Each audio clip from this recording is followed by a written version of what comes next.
Catch up on previous parts by clicking the playlist linked in the description. Athanasia struggled to sleep at night. She could still hear the music from her debut dance. Everything had gone so well, and this was the first time she had seen her papa's face so happy. Unlike in her dreams, Duke Alpheus didn't get to introduce Jeanette to Claude, which made her wonder what they were talking about then. For some reason, she felt uneasy. While she stared into the starry night, Lucas approached her. Leaning towards her face, he didn't see any traces of tears, but could tell she was depressed. He asked if something had happened at her debutante, but she told him nothing was wrong. Then, he teased her for dancing with someone other than her father, and possibly stepping on someone's foot. She was unable to deny her clumsiness, and just as she insisted that everything was fine, she felt a sudden pain in her heart, causing her to fall. Lucas would catch her, explaining that the intense swing in her emotions made her magical energy overflow. So, he decided she'd train even harder starting tomorrow. Using his magic, he tucked her back into bed.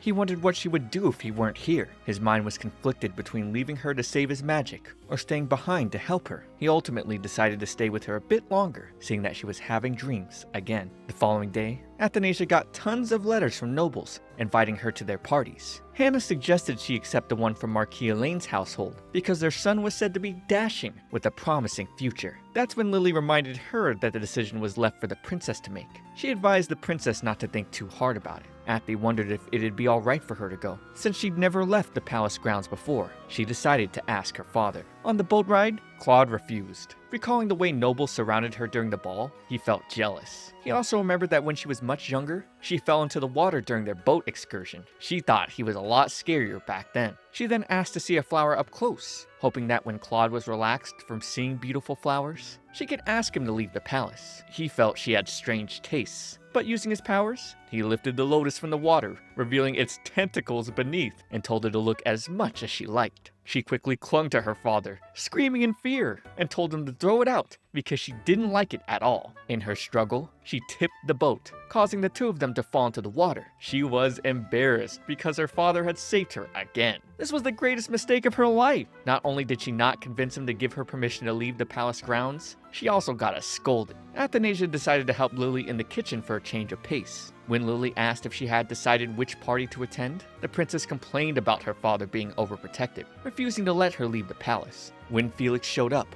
Athanasia joked about having him take her away from here, but he'd tell her that Claude had a gift for her and asked her to come. Felix took her to a beautiful garden of roses, which Claude had been preparing for a long time. Athanasia was free to use it however she liked, so she could use the garden to host a tea party. Lily then asked her to think about who she wanted to invite. Later, Hannah came to collect the invitations Athanasia was writing, so she could send them off. One of those letters in particular was sent to Jeanette. When Jeanette came to the palace, she was lost, trying to find her way around. She would be stopped by Claude and his guards. She explained that Athanasia had invited her and tried to introduce herself, but Claude did not care for her name. If not for his daughter, Jeanette wouldn't have left unscathed. She feared that he hated her now, but thought he wouldn't treat her so coldly once he knew the truth. At the party, the ladies were jealous of how Claude cared for Athy, seeing how beautiful the garden was. They also complimented Athanasia for looking like something out of a fairy tale during the ball. Then, they became captivated by Felix's handsomeness, seeing him stand guard nearby. They knew him as the Blood Red Knight, Sir Felix Robain, who helped Claude save Obelia from black magic. However, Athy was shocked to hear that Felix had such a nickname. The girls also heard the princess had a genius wizard with her as well. To them, Lucas's hair was as black as the night sky, and he had shining crimson eyes. His gaze was so full of grief, it was like that of a wolf. They also remembered Ezekiel had danced with the princess during the ball. Jeanette noticed she wasn't accustomed to social situations like this, so she offered to pass along their comments to Ezekiel. When the girls realized Jeanette was Ezekiel's second cousin, they started asking her about his interests. Athanasia took a moment to step out because she was getting exhausted. The girls were all lovely, but keeping up with them was taxing for her. Just like in her dreams, Jeanette was gaining their trust and love. Jeanette then approached her, asking if the conversation was boring, and Athanasia explained that she just wasn't used to it, since it was her first tea party. She had no idea what to talk about, and worried that people would find her boring. She feared they might not want to be her friend, but Jeanette assured her it was fine, and that she really wanted to be friends, even asking Athanasia to come to her home sometime.